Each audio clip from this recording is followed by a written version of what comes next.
Gözlerim aktarır seni her yerde.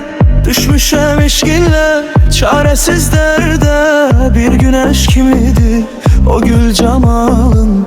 Yoktur bu dünyada senin misalın. Hayatım anlamım sensen amalım. Alnımdan çıkmırsan şirin hayalım. Seni ben isterim benim belalım.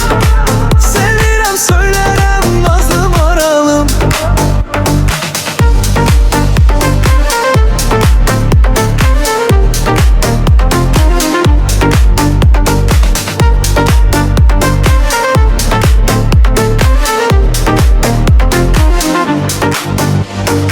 Sen gelen yollara güller düzerem.